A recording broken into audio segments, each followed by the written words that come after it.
flat spot right in the jump.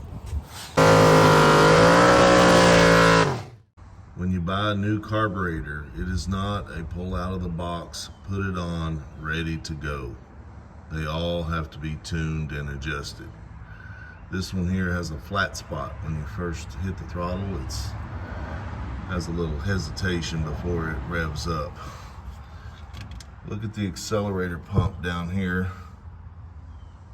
I got my finger on the throttle, so I'm gonna push it here in a minute, pull it back.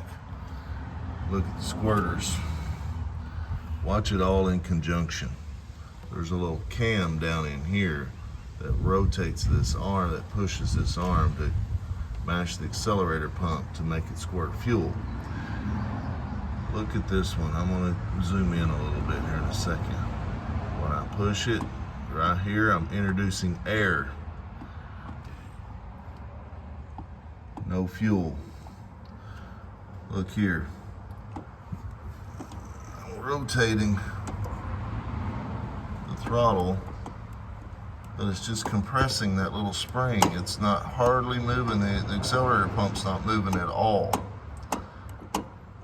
This is where I'm talking about adjustment. It's a brand new carburetor straight out of the box. And it's a nice one. It's not a cheap one.